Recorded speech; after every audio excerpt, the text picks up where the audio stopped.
Alors, Mademoiselle Buffet, toujours depuis le Festival d'Avignon, Elisabeth Buffet, Bubu, pour les intimes, si j'ai bien compris sur scène, c'est ça? Absolument, oui, nous sommes intimes maintenant quasiment. Ah ouais, après. Vous m'avez vu quasiment à poil. Et c'est vrai que c'est un spectacle déjanté, où on n'attend pas tous les mots que tu donnes et que tu dis sur scène, on ne les attend pas dans la bouche d'une femme, et pourtant tu oses tout. Bah écoute, c'est vrai que ça va très loin sur scène. Alors, pour ceux qui ne savent pas qui est Elisabeth Buffet, c'est du cul, c'est du cul sur scène. C'est du beau cul en plus de ça, c'est... Je vous remercie. C'est du cul jamais vulgaire, c'est vrai qu'il n'y a pas de vulgarité, c'est grossier des moments bien entendu.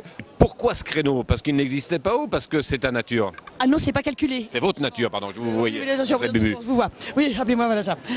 Non, c'est pas calculé du tout.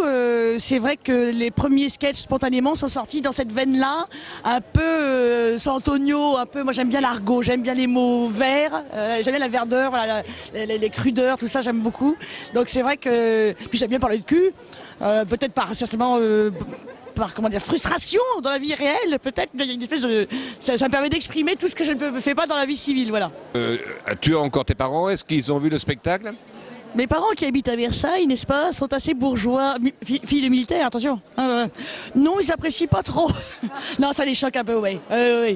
C'est un petit souci là. C'est pas c'est pas leur tasse de thé. En même temps, tu aurais pu être prostituée. Mais c'est ce que je leur ai dit, mais je ne suis pas une actrice de film porno quand même, faut exagérer.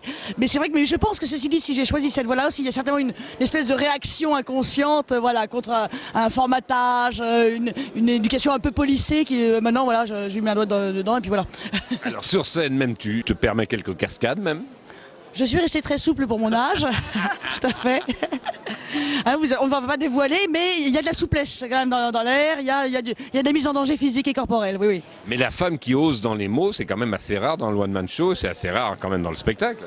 Oui, Dieu merci, effectivement, pour l'instant, on avait un peu que Bigard chez nous qui faisait ça, même si je pense que c'est quand même différent parce que je suis une femme et que je pratique beaucoup l'autodérision, voilà. Oui.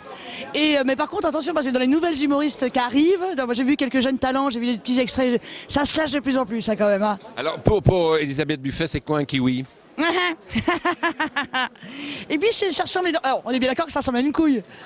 Tout le monde inconsciemment y a pensé. Mais voilà, moi je suis très kiwi, j'adore les kiwis et j'adore les couilles, voilà. Alors Dieu a inventé l'orgasme, c'est vrai ou c'est pas vrai ça alors? Ah oui, parce que du coup on n'a pas la réponse à la fin du sketch. Bah oui, je pense pas non plus. Enfin, en tout cas, il a tout fait pour qu'on prenne du plaisir quand même à copuler. Vraiment, Elisabeth Buffet, tu achètes tes vibromasseurs à la Redoute? Ça c'est vrai par contre, ouais. Ça c'est une histoire vraie. Et le bitonio, il vient d'un vrai coffret que j'avais acheté à la Redoute, ouais. Au téléphone, tout pareil, voilà, ouais. Bah oui, j'ose pas... je parais comme ça, genre sans tabou, machin, mais en fait dans la vraie vie, bon... Moi je suis jamais allé rentrer dans un sex shop, même avec des copines. Non, pas du tout, tu es célibataire? Célibataire, sans enfant, Dieu m'en garde. Non, moi je suis restée un peu adolescente dans ma tête. Hein. Quand je ramène parfois quelques garçons à la maison, ils me disent que mon appartement ressemble à celui d'un étudiant. C'est un peu bordélique, il y a de la vaisselle dans l'évier. Alors vous imaginez, avec des enfants, j'ai eu un animal, mais du coup il est décédé d'ennui parce que j'étais jamais là. Enfin voilà. Alors il y a des moments de tendresse quand tu te permets de citer Bérénice quand même. Vous avez vu la tragédienne, est-ce que ça peut ressortir, si je peux me permettre le terme, comme ça, sur la terrasse ici maintenant? Un petit peu de Bérénice? Et bien sûr, ô ciel, ô Dieu, ô Zob, hélas, je suis cocu.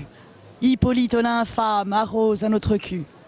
Je l'ai trouvé tout nu, enfilant Bérénice, qui soit dit en passant a le bide qui plisse. Voilà, la suite. La suite sur scène dans les spectacles d'Elisabeth Buffet.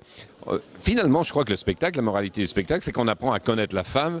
Nous, les hommes, on apprend à connaître mieux les femmes. J'espère, du coup. Mais il y avait un spectateur qui m'avait dit une fois, ça fait bizarre parce qu'on a l'impression d'être dans une femme. Alors, on voit les choses de l'intérieur d'une femme, quoi. S'épiler le kiwi, c'est pas facile non plus. Hein.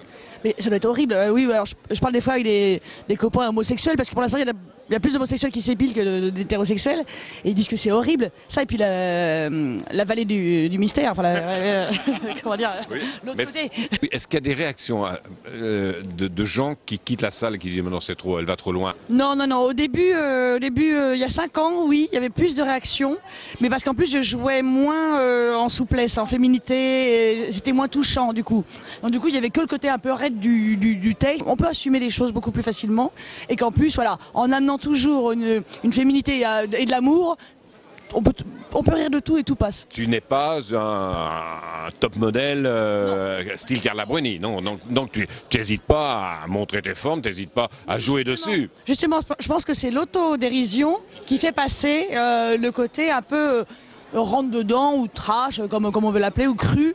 Parce que du coup, si vraiment en premier chef, je me moque de ma gueule, bah, du coup, après, derrière, je peux me balancer sur les Turcs. Ou voilà. Il y avait un journaliste qui m'avait demandé si je préférais un orgasme ou une standing ovation. J'ai dit standing ovation. Voilà.